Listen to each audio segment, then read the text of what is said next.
नमस्कार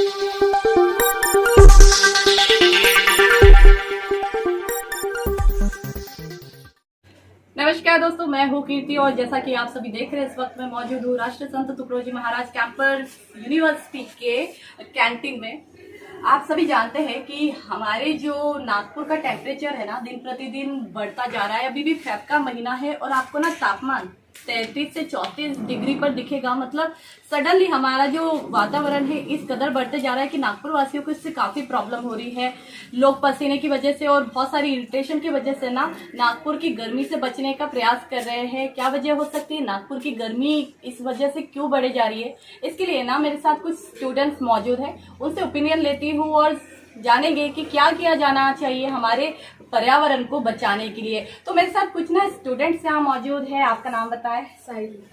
साहिली, जैसा कि हमारा जो नागपुर है पहले बड़ा कूल हुआ करता था, क्लाइमेट बहुत अच्छी होती थी और बहुत अच्छा वातावरण हुआ करता था। 3-4 सालों में ना हम देख रहे हैं कि काफ़ी ऐसी यहाँ की जो पूरा एटमॉस्फेयर बदल गया है। आपको क्या लगता है? अभी भी देखिए फरवरी और कितना धूप लग रहा है, क्या बताना चाहोगे बढ़ते हुए और इस तरह से हमारे वातावरण में जो प्रभाव पड़े उसके लिए क्या कहना चाहोगे? मेन इसका रीज़न तो यही है, global warming and climate change. जैसे बारिश बहुत कम हो रही है, पेड़ को बहुत काटे जा रहे हैं। एंड अगर ये टेम्परेचर को कम करना है तो उसका एक ही ये हो सकता है कि पेड़ लगाए लोग। इसको अपने पर्सनल तौर पे ले एंड सबने पेड़ लगाने चाहिए। पेड़ लगाने चाहिए, है ना। और अभी हम देख रहे हैं कि समृद्धि महामार्ग बना, उस पे भी बहुत सारे पेड़ कटे। तो एक तरफ डेवलपमेंट तो हो रहा है लेकिन दूसरी तरफ चीजें पेड़ काटे जा रहे हैं, प्रकृति के साथ खिलवाड़ हो रहा है। आप इसको किस तरह से लेते हैं? क्योंकि युवाओं की जो रहती है ओपिनियन काफी इंपॉर्टेंट होती है। आप क्या कहना चाहोगे साहिल? मुझे लगता है डेवलपमेंट ये ज़रूरी भी है, लेकिन गवर्नमेंट में ये ध्यान में रखना चाहिए कि जो पेड़ है एंड जो एनवायरनमेंट है इसको इम्पोर्टेंस देना चाहिए। हाँ, तो इसे ध्यान में रख के ही जो भी आप एक कदम बढ़ा रहे हो डेवलपमेंट के लिए, उससे क्या क्या नुकसान हो रहे हैं और क्या क्या आगे नुकसान हो सकते हैं। जैसे टेम्परेचर इंक्रीज़ हो रहा है नागपुर में, ओके, तो ये सब ध्यान में रख के ही गवर्नमेंट ने कोई भी जो अच्छे काम करना कदम उठा रहे हैं उसको ध्यान में रख के करना चाहिए। मतलब डेवलपमेंट के साथ ज़्यादा नुकसान ना हो और है ना, हमारी वन संपदा है उसको नुकसान ना हो। मेरे साथ जैसे और भी स्टूडेंट्स मौजूद हैं। प्राची मेरे साथ बैठे हुए हैं। प्राची, होली के लिए सभी पेड़ वो होलिका जलाते हैं तो पेड़ सभी जंगल से या कहीं से काट के लाते हैं, पर जैसे हर साल वो पेड़ काटते हैं तो उन्हें ये ध्यान में रखना चाहिए कि हर साल हम होली के लिए ला रहे पेड़ काट रहे, वो भी ज़रूरी है, तो हमें एक एक पेड़ लगाना भी चाहिए। जैसा कि अभी आप देख रहे हैं, अभी भी इतना काफ़ी गर्मी लग रही, धूप लग रही, जबकि फरवरी है। क्यों ऐसे दिन प्रतिदिन हमारा जो वातावरण है इस पर इतना गर्मी का देखा जा रहा है, असर क्यों पड़ रहा है? और इसका अभी साइंस के अकॉर्डिंग पहाड़ी जो एरिया है वहाँ पे बारिश बहुत ज़्यादा कम हुई है, उस कारण गर्मी बहुत ज़्यादा बढ़ रही है, टेम्परेचर में बहुत हाई। तो अच्छा, मतलब साइंस को भी आप एक तरफ से कह रहे हो कि साइंस की वजह से भी हो सकता है, लेकिन साइंस तो कहता है कि वो हमेशा ही जलवायु के लिए काम करता है, जलवायु के फेवर में काम करता है। लेकिन हम देख रहे हैं ग्लोबल वार्मिंग हो रही है, ग्लेशियर पिघल रहे हैं, ये सारे साइन है ना जो वातावरण से रिलेटेड है। या ग्लेशियर जो पिघल रहे हैं उस पर क्या कहना चाहोगे? जैसे अभी बहुत ज़्यादा धूप, गर्मी बहुत ज़्यादा बढ़ रही है, पोल्यूशन भी बहुत ज़्यादा हो रहा है, तो उस कारण गर्मी के कारण, धूप के कारण ग्लेशियर बहुत ज़्यादा।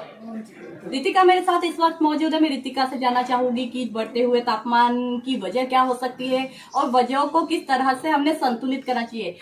रितिका, क्या कहना चाहोगे? वातावरण इस तरह से बढ़ रहा है, कई लोग बोल रहे हैं कि समृद्धि महामार्ग को भी इसका कह रहे हैं कि एक तरफ डेवलपमेंट हो रहा है लेकिन दूसरी ओर पेड़ों को काटा जा रहा है। आपकी क्या ओपिनियन है? इंडस्ट्रियलाइजेशन बहुत ज़्यादा बढ़ते जा रहा है और वो बढ़ते ही जाता है, पर उसके ऊपर कंट्रोल नहीं रखते। पेड़ों को से लगाना चाहिए, लोगों ने इस पे ध्यान नहीं रखते हैं, बस काटने का, एंड इंडस्ट्रियलाइजेशन बढ़ते जाएगा और ग्लोबल वार्मिंग भी बहुत ज़्यादा बढ़ रहा है। तो दोस्तों, आप देख रहे हैं कि हम लोग जो वातावरण पे दिन प्रतिदिन जो तापमान बढ़ रहा है उसी का सर्वे करने के लिए निकले थे। अलग अलग लोगों ने, अलग अलग विद्यार्थियों ने, युवाओं ने इस पर अपनी अपनी ओपिनियन दी। हमेशा क्या कहना चाहोगे आप देख रहे हो कि अभी भी काफी गर्म जैसा लग रहा है, क्या वजह हो सकती है जो हमारे जो दिन प्रतिदिन नागपुर का स्पेशली तापमान हम देख रहे हैं बहुत ज्यादा अनबैलेंस हो गया? इसकी वजह क्या है और अगर वजह क्या है तो उस पर क्या काम करनी चाहिए?